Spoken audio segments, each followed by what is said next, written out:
നാട്ടിലെത്തി മഴ. അപ്പൊ തന്നെ എൻ്റെ മമ്മി കോട എടുത്ത് തന്നിട്ട് ഞങ്ങൾ വോക്കിന്. എന്താ രസമല്ലേ നമ്മുടെ വീട്ടിൽ വന്നിട്ട് ഇങ്ങനെ കുടയൊക്കെ പിടിച്ച് മഴയത്തേക്ക് നടക്കുമ്പോൾ നമ്മുടെ സ്ഥലത്ത് നടക്കുമ്പോൾ അത് വേറെ തന്നെ ഒരു ഹിറ്റാണ്. അങ്ങനെ അതൊക്കെ നടന്ന് തിരിച്ചെത്തി ഞങ്ങൾ ഫ്രഷ്നപ്പൊക്കെ ആയി. ഞങ്ങൾ പെട്ടി പൊട്ടിക്കാൻ തുടങ്ങി. റിക്കുവാണ് നാട് മുറിച്ച് തുടങ്ങിയത്.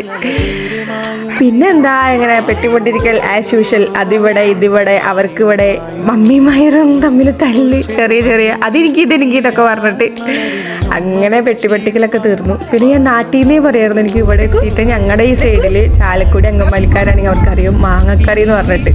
സോ ഞാൻ സർപ്രൈസ് ആയി വന്നുകൊണ്ട് എന്തായാലും വീട്ടിൽ ഫുഡ് ഉണ്ടാവില്ല എന്ന് എനിക്കറിയായിരുന്നു. അതുകൊണ്ട് ഞാൻ മനസ്സിൽ കണ്ടു വെച്ചിട്ടാണ് വന്ന് ഇവിടെ പോയിട്ട് ഉച്ചയ്ക്ക് ഫുഡ് കഴിക്കണം. നല്ല മാങ്ങക്കറിയും ക്യാബേജ് ഉപ്പേരി ബീഫ് ചിക്കൻ പപ്പടം അതങ്ങോട്ട് കഴിച്ച് കിട്ടിയപ്പോൾ അടുത്തൊരു സമാധാനത്തിൻ്റെ വേറൊരു ലെവൽ കിട്ടി. അത് കഴിഞ്ഞിട്ട് ഞാൻ നാട്ടിൽ വന്നിട്ട് മുടി വെട്ടണമെന്ന് എനിക്ക് ഭയങ്കര ഉണ്ടായി. കാരണം എൻ്റെ മുടി ഭയങ്കര ലോങ്ങായിട്ട് ഭയങ്കര ഡ്രൈയും ഫ്രിസി ആയിരുന്നു. സോ ഞാനത് അങ്ങ് വെട്ടിക്കട്ടി കളഞ്ഞു. പക്ഷെ അത് കുറച്ച് കൂടിപ്പോയി ലെങ്ത്. എന്നാലും പ്രശ്നമില്ല, മുടിയല്ലേ വളർന്നോളൂ. പിന്നെ ചാലക്കുടിക്കാർക്ക് അറിയുന്ന ഒരു കടയായിരിക്കും ഇത്, കട്ടനും പുട്ടും. ഇവിടുത്തെ ചായയും സ്നാക്സും പിന്നെ കുറേ ഇപ്പോൾ പുതിയ എന്തൊക്കെയോ വന്നിട്ടുണ്ട് മെനുവിൽ. ട്രൈ ചെയ്യണം നെക്സ്റ്റ് ടൈം. അങ്ങനെയായിരുന്നു ഇന്നത്തെ ഒരു ദിവസം.